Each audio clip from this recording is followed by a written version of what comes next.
Wonder of seize दुनिया की सबसे बड़ी और जदीद तरीन क्रूज शिप जो समुंदर में चलते हुए एक बड़ी आबादी या कस्बे का मंजर पेश करती है। ऐसी क्रूज शिप जिसको बनाने में 3 साल लगे। आप बस तसव्वुर करें कि दुनिया में कोई भी सहूलियात, दुनिया की तमाम तर लग्जरीज, दुनिया की तमाम तर आसाइशें आपको वंडर ऑफ सीज में मिल जाएंगी। Wonder of seas cruise ship Titanic से 5 गुना ज़्यादा बड़ी है और इसकी लंबाई 1188 फीट जबकि चौड़ाई 210 फीट है, जो कि मशहूर ज़माना टाइटैनिक से 35% लंबी जबकि 127% चौड़ी है। अगर आप आईफल टावर को ज़मीन पे लिटा लें और फिर इसका मुआजना wonder of seas cruise ship के साथ करें तो आप हैरान होंगे कि आईफल टावर की लंबाई 311 मीटर जबकि wonder of seas cruise ship की लंबाई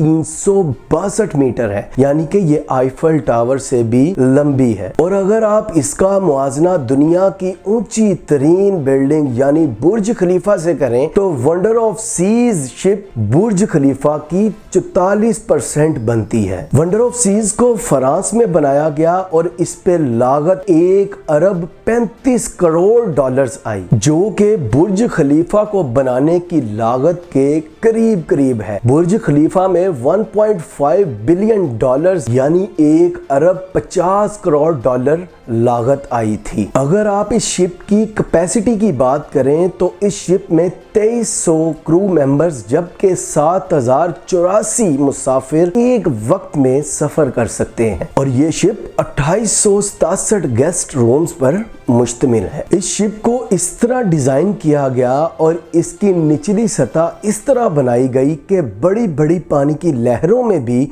इसकी रेजिस्टेंस कम से कम हो। कहा यह जाता है कि 1912 में डूबने वाली टाइटैनिक की तरह वंडर ऑफ सीज नहीं डूब सकती और ये बड़े बड़े समुद्री तूफानों में भी बड़ा स्मूथली और बड़ा आरामदायक सफर का बाइस बनती है। लेकिन 1912 में डूबने वाली टाइटैनिक के बारे में भी यही क्लेम किया जाता था कि टाइटैनिक कभी नहीं डूब सकती, लेकिन समुंदर के आगे और कुदरत के आगे कुछ भी नहीं टिक सकता। अगर समुंदर निगलने पे आए तो बड़ी बड़ी चीजों को निगल ही लेता है। अगर समुंदर वंडर ऑफ सीज को निगलने पे आए तो यूं करके वंडर ऑफ सीज को वो निगल लेगा।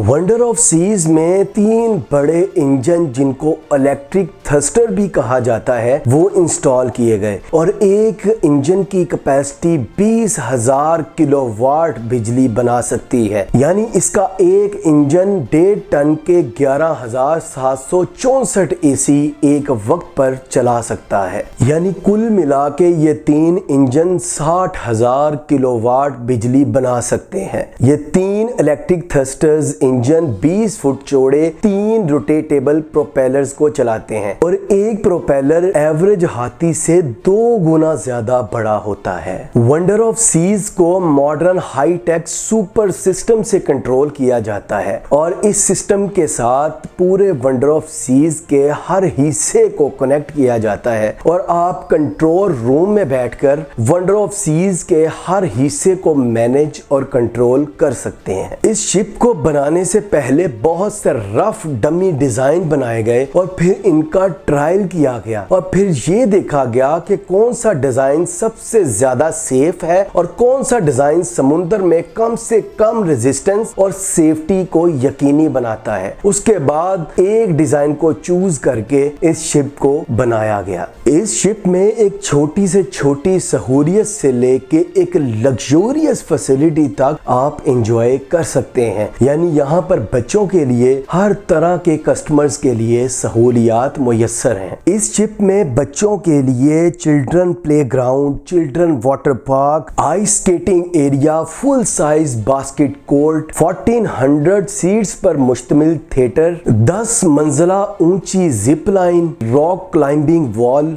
एक्वा थिएटर जहां पर बड़े बड़े फनकार और गुलूकार परफॉर्म करते हैं, जिम एंड फिटनेस सेंटर और सेंट्रल पार्क जो 10,000 प्लांट्स और फ्लावर्स पर मुश्तमिल है। इसके अलावा स्लेरियम, कोकोनट बार, फ्लो राइडर जहां पर पानी के तेज बहाव में आप स्लाइड्स लेते हैं, सी फूड रेस्टोरेंट और कोस्टल किचन जहां पर अमीर और स्पेशल किस्म के मेंबर्स को डील किया जाता है, वाइन बार, इटालियन रेस्टोरेंट और म्यूजिक हॉल जहां पर दुनिया भर के मशहूर गुलूकार परफॉर्म करते हैं। इसके अलावा कैसीनो जहां पर आप जुआ खेल सकते हैं और आर्ट गैलरी और बहुत सी सहूलियात जिनसे आप लुत्फ अंदोज हो सकते हैं। वंडर ऑफ सीज में सफ़र करने के लिए आपको मुख्तलिफ किस्म के पैकेजेस मिलते हैं, यानी $1500 से लेके $5000 तक टिकट खरीद सकते हैं और इन डॉलर्स की बेस पे